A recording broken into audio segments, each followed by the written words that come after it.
Thor 4 today, later today, and so I really needed to get my predictions out before seeing it, so I am going to do that today.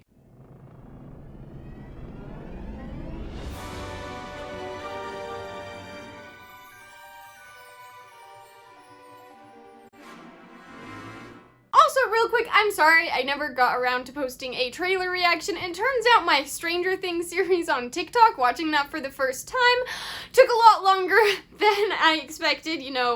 34 new episodes in 1 month was a bit, plus posting a video about all of them. So I really haven't had that much time for YouTube in the past month, and I apologize. I really wanted to do a trailer breakdown for Thor 4, but I'm not really gonna have a chance to, and at this point I feel like there's not much point because the movie comes out tomorrow / today. However, I do still want to share with you my top 10 predictions for Thor 4. I love saying that. For Thor 4. For Thor 4. If you've been watching my videos for a while, you know the drill. If you're new here, just quick explanation, I am going to go through 10 questions and try answering them. And these are going to be questions that have like a concrete answer that I will be able to rate after seeing the film today. I plan to film a reaction and review to the film this weekend, and so that's what I use as my base for my review video, is starting with reacting to those predictions. But anyway, let's get into my top 10 predictions for Thor: Love and Thunder. So my first question to answer is, who is Gorr gonna be going after? It's pretty obvious that he's gonna go after Zeus at some point, so definitely that one. But I'm also gonna guess that rather than Thor, Gorr is gonna go after Star-Lord because he's part celestial, and if you think about how that might affect Gorr's character arc and like his motivation for being the God Butcher, I bet in the MCU his motivation comes from Thanos, the snap, all of that. Thanos, who, because of Eternals, was confirmed in the MCU to be an Eternal? Eternals being the pawns of the Celestials, and Star-Lord is part Celestial. So this may not happen, but I'm gonna guess that Gorr is gonna go after Star-Lord at the beginning of the film. Speaking of the Guardians of the Galaxy, my second question is, how much are they actually gonna be in the film? I think a lot of people agree that they're probably not actually gonna be in it a lot. Like, they're probably just gonna be in the beginning. But I had to come up with a way that I could like actually answer this question and make sure after seeing the movie once that I am like right or wrong. I can't just be like, oh, they're gonna have 16 minutes of screen time or whatever, because I'm not gonna be in the theater with a timer, right? So my answer that I've come up with, whether I'm right or wrong, is that yes, they're only gonna be in the beginning, and what's gonna happen, it's probably gonna be in the first half, although that's hard to time when you don't have like the time of the film at the bottom. But what I'm gonna score my question based on is that Thor and Korg are going to go to Sakaar with the Guardians, and the Guardians are gonna drop them off, and then we're not gonna see them again after that. Speaking of Sakaar, prediction number 3, why do they go to Sakaar? And I know people have been like, oh, there must be something there they're looking for, and that's possible, but I really can't think of anything, and it feels kind of dumb to just answer and be like, oh, they're looking for something there. I need a specific answer, and so I'm just gonna totally go in the other direction and say it's not that, but that they go to Sakaar to hide, to get away from Gorr or a chase or something. Like, they're running away and Thor's like, I know this great place to hide. They go there, and then the Guardians leave and Thor and Korg are able to regroup. Prediction number 4, how did Jane get powers? Well, I think she doesn't actually have her own powers. I don't know how obvious this is. This might be low-hanging fruit that we already know, but so I like to do a couple of these to give me some points for my predictions. Anyway, she doesn't have her own powers. She's just using the powers of Mjolnir. But also, speaking of Mjolnir, how does Mjolnir get fixed? That's one I should have made a prediction about, but I don't have an answer to that question right now.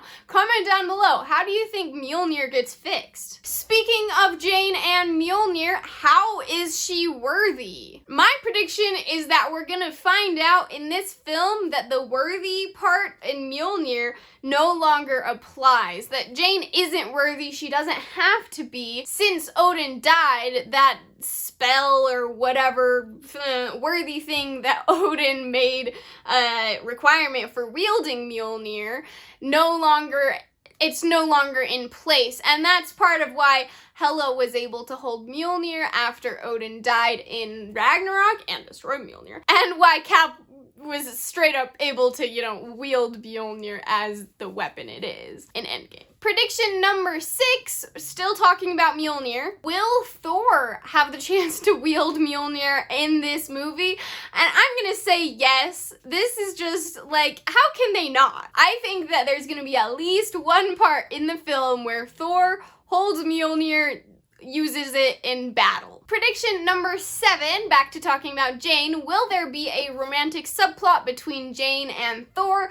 Again, this might be low-hanging fruit. And also, how could they not? Yes, there is going to be. It does definitely feel like there's a little bit of that vibe in the trailer. I guess the real question is, are they gonna get back together? And I'm gonna say yes. I guess that prediction has 2 parts. Prediction number 8, who is that blue-haired pirate girl that Thor kisses in the teaser trailer? I have no idea, honestly, so my prediction is she's no one. She's just a part of a Thor's daydream or flashback at some point, and she is not a significant character. She doesn't even have a name. That's my prediction. Prediction number 9, talking about Jane a lot, back to talking about Jane. Will Jane die? I feel like I always have to have one of these predictions be about deaths in the film.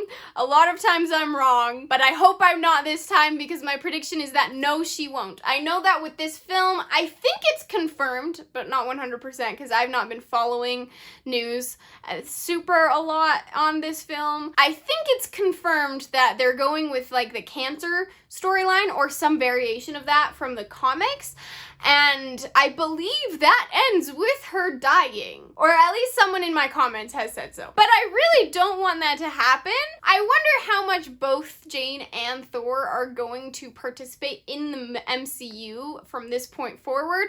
There's a possibility of Thor handing over his mantle to Jane, because I feel like they're doing that with a lot of the original Avengers. However, then there's the question of how long would Jane be involved, because she has also been in the MCU since literally the 3rd film of the MCU. So there's a lot of questions in that area, but my specific prediction is that no matter what happens there, Jane will not die. And last prediction, but not least, one of my favorites, Loki. Prediction number 10, will there be a connection to the Loki TV show?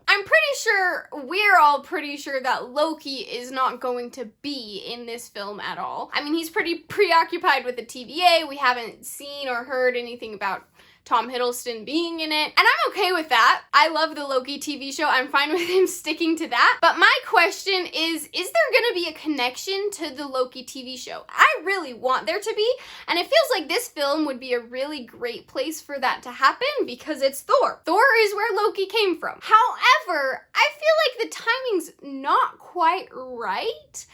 They've barely even started filming season 2 of Loki, and I just don't see how the plotline of this film could lead to a reference to the plotline of the Loki TV show. So I want there to be, but I'm gonna predict that no, there will not be a connection or reference to the Loki TV show. It's just the timing's not right. Anyway, that is all of my predictions, my top 10 predictions for Thor 4. For Thor 4. Every time. Let me know down in the comments if you agree or disagree with any of my predictions, and also share your own predictions as well. Of course, if you enjoyed this video, leave a like and subscribe, which you can do by clicking right there. Hit the notification bell so you'll be notified when I post my reaction and review to the film this weekend. And while you wait, you can check out some more of my videos. Up top is my reaction to the main Thor trailer, and underneath that is my playlist of all my Marvel videos. Thank you for watching, and I'll see you next time. Bye!